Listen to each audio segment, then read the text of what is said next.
Today's video is episode 3, my transition round about age 20.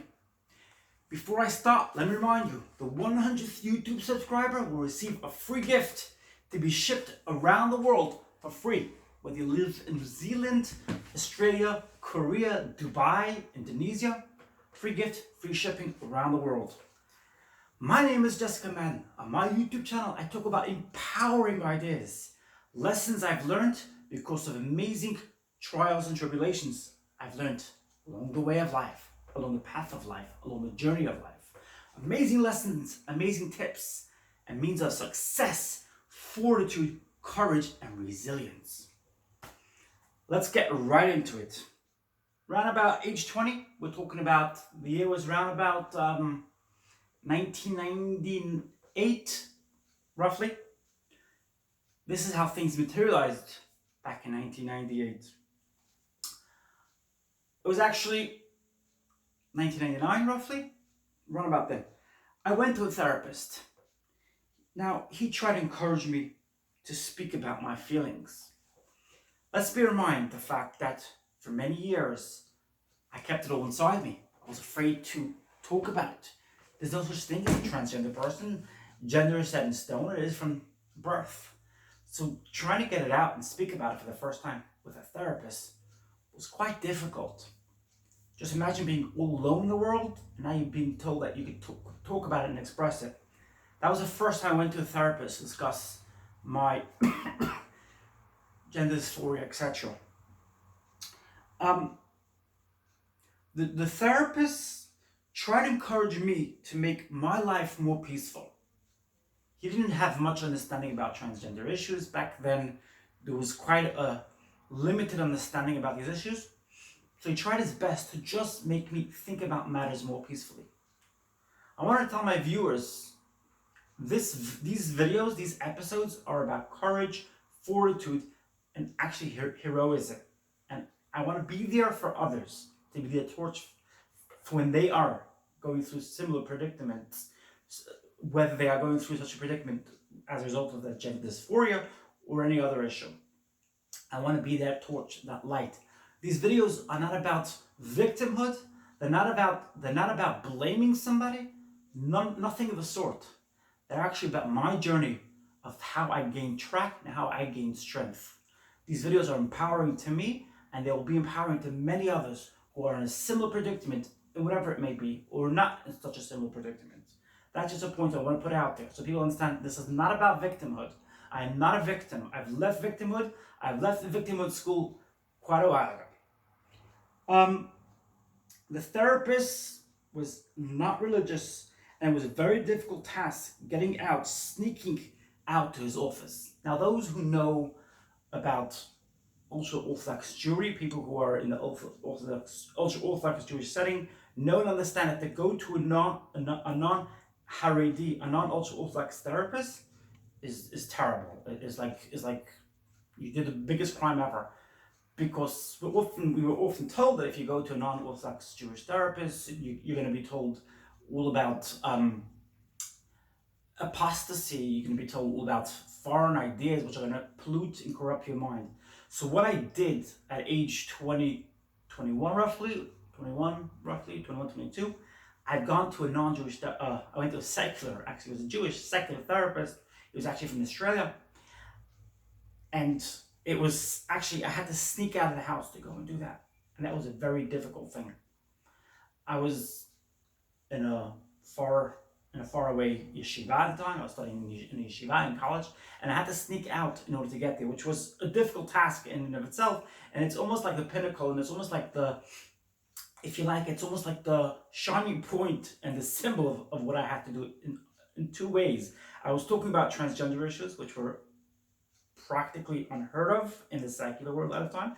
They were heard of, but they were quite rare, and they weren't so well known. I was dealing with my gender dysphoria, which was considered a taboo subject. It just didn't exist. It just didn't exist back in 1999. I was non-existent. So that was something I was dealing with, non-existent issues I'm taking to a therapist. And 3, I'm going to a secular Jewish therapist, which is a massive no-no in the ultra-Orthodox Jewish community. So I just point those things out. I had to fund the therapy sessions with my own money, and it wasn't cheap. I was quite lucky at the time. At that time, I had a lot of money, but they weren't cheap. Therapy wasn't cheap, and I was funding it with my own money. Um, the thing is, at the time, I was making quite a bit of money, and I was actually quite wealthy, which was quite cool, reminiscing it. And it's just a point which I'm trying to point out, and that is that I took my own funds in order to pay for therapy. Um, the thing that the therapist couldn't really help, he could alleviate the pain, he could try and help me get through the difficulty, get through the trauma, but he couldn't really help. Those days were very little awareness, like I said, but he tried to be the best support he could be by being that listening ear. I remember at times I was so desperate to cry, but I just couldn't. The tears were blocked. There was like a blockage there. I just couldn't get those tears out. Even that was locked into place, and I was unable to get any of those tears out. I remember I just couldn't cry. There were times it was like stone. It was like nothing I could do. I'm sure many people could relate to this when the pain is so deep and the struggle and the solitude is so deep you can't even cry. It's extremely and immensely painful, and I remember that so clearly. And it was that's just one part. I look back and I just don't know how I got through it. To be honest, I have no idea how I got through it. I couldn't even cry. I was so alone in this world. Um, I was really struggling. It was a year since I became so serious about religion, and I was so torn. It was like an internal waging war. I literally didn't know how I could pan it all out. I didn't know what I was doing. I was going to a secular Jewish therapist. I was dealing with gender dysphoria, which is the act of the Satan, the act of the devil. I was so torn with my feelings. It was like an internal waging war.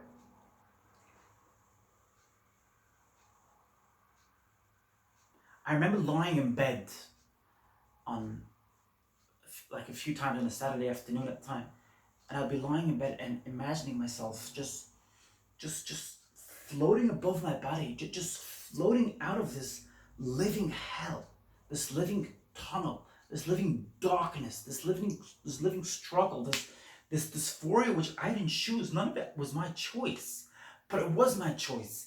That dilemma, that confusion, that ongoing confusion was just astounding. I remember it so vividly, so clearly what it felt like.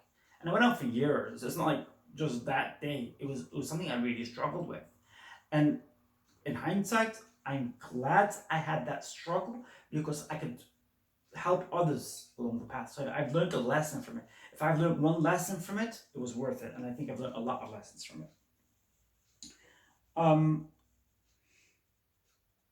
I really felt like the forest around me was getting darker and denser and harder to get out of. It was like you walk into a forest and you literally, quite literally, get lost. You think you have your way, but you don't. Every time you try to find your way, it gets darker and thicker.